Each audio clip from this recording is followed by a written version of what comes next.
হে hi everyone, আমার আরও একটি ব্লগে তোমাদের সবাইকে ওয়েলকাম। আমরা যাচ্ছি আলিপুরদুয়ারে। আমাদের অনেকগুলো কাজ ছিল, আর তার সাথে ছিল রিলায়েন্সে দুটো ড্রেস এক্সচেঞ্জ করা, আর তার সাথে টুকটাক একটু শপিং করা।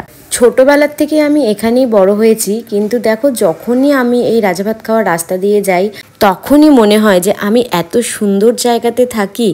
আর এই রাস্তাটা না, হ্যামিল্টন টু আলিপুরদুয়ার রাস্তাটা মন ভালো করে দেওয়ার মতন রাস্তা, এত সুন্দর। আর ওয়েদার ভালো থাকলে তো কোনো কথাই হবে না। আমাদের আজকে আরও একটা সুন্দর জায়গায় যাওয়ার কথা ছিল, কিন্তু সেখানে আজকে আর সময়ের অভাবে যাওয়া হলো না। পরের দিন আমি সেখানে গিয়ে অবশ্যই তোমাদের ভিডিও করে দেখাবো। আর এই তো আমরা পৌঁছে গেছি ট্রেন্সে। তার আগে আমাদের অনেক কাজ ছিল, সব কাজগুলো সেরে আমরা এবার ট্রেন্সে একটু শপিং করব। দুটো ড্রেস এক্সচেঞ্জ ছিল, আর আমি ভেবেছি টুকটাক শপিং করব। অ্যাকচুয়ালি মেয়েরা তো সারা বছরই শপিং করে, দুর্গাপূজা কালী পুজো বলে কোনো কথা হয় না, টুকটাক সারা বছরই চলতে থাকে।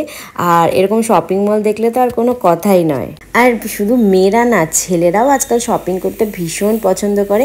তার মধ্যে আমার বর একজন, ও নিজেও কেনাকাটা করতে ভীষণ পছন্দ করে, আর আমার ক্ষেত্রেও কোনোদিনও বাধা বিপত্তি সৃষ্টি করে না। এই তো হয়ে গেল শপিং, দুটো ড্রেস এক্সচেঞ্জও হয়ে গেল, আর আমার দুটো ড্রেস নেওয়াও হয়ে গেল। এবার তখন বাজে বিকেল 4টা, আর আমাদের খিদেও পেয়ে গেছে। তো আমরা আলিপুরদুয়ারে কিছু খাবো না, আমরা চলে যাব একদম সোজা রাজাভাত খাওয়াতে। যখনই আমরা আলিপুরে আসি তখনই আমরা এই রাজাভাত খাওয়াতেই মোমো চাউমিন খাই, কারণ এখানকার মোমো চাউমিন বিশাল টেস্টি হয়। আমরা এসেই অর্ডার করে নিলাম দুটো চাউমিন, দুটো ভেজ চাউমিন আর দুটো ভেজ মোমো। তো জায়গাটা দেখো কতটা সুন্দর, এখানে বসে খাওয়ার মজাটাই আলাদা। তোমরা কে কে এই দোকানটাতে খেয়েছো, এখানে এসে খেয়েছো, তারা অবশ্যই কিন্তু কমেন্ট করে জানাবে। আর এই তো চলে আসলো আমাদের চাউমিন, ভেজ চাউমিন, মানে জাস্ট অসাম খেতে হয়েছিল। আর যেহেতু আরেকটা জায়গায় যাওয়ার কথা ছিল, তাড়াতাড়ি করে খাচ্ছিলাম, কিন্তু সময় হলো না, কারণ সন্ধেবেলায় সেখানে যাওয়া যায় না। তখন বাজে প্রায় 5টা, সাড়ে 5টা। এত কিছু কিনে দিল, ঘোরালো, একটু তো সেবা করতেই হয় বলো, আর আমার এই সেবাটা করতে ভীষণ ভালো লাগে। তারপর সঞ্জয় নিয়ে আসলো কোকোকোলা, একটুখানি খেলাম, কারণ আমার অতটা পছন্দ না ঠান্ডা, আমি অল্পই খেয়েছি। তারপর চলে আসলো মোমো, আর মোমোগুলো দেখো জাস্ট ডেলিশিয়াস ছিল, একদম পুরো বাটারি, একদম রিজনেবল প্রাইসে এখানে এত ভালো ভালো খাওয়া পাওয়া যায়। এখানে আরও একটা জিনিস আমরা খাই, সেটা হচ্ছে থুপ্পা, এখানটায় পাওয়া যায়, ভীষণ টেস্টি হয়। খাইনি আমি কালকে, কারণ এখানে আমরা মোমো আর চাউমিনটাই অর্ডার দিয়েছিলাম, থুপ্পা খেলে পুরো পেটটা ভরে যায়। এবার আমরা খাওয়া দাওয়া করে চললাম বাড়ির পথে। রাস্তাটা দেখো, বিকেলবেলার রাস্তাটা জাস্ট অসাম লাগছে।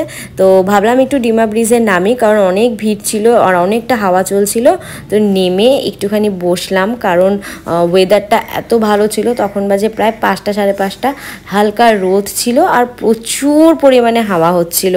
মনোমুগ্ধকর একটা জায়গা হচ্ছে এই ডিমা ব্রিজ। মানে মন খারাপ যদি কারো থাকে, চট করে তোমরা ডিমা ব্রিজে চলে এসে একটুখানি সময় কাটিয়ে যাও, দেখবে কতটা ভালো লাগবে। তার উপরে যদি এরম ওয়েদার থাকে, তাহলে তো আর কোনো কিছু বলারই নেই। এবার অনেকটা সময় হয়ে গেছে, এবার আমরা বাড়ির দিকে রওনা দিব। আজকের ব্লগটা এ পর্যন্তই, দেখা হচ্ছে নেক্সট কোনো সুন্দর ব্লগে। তো চলো, টাটা।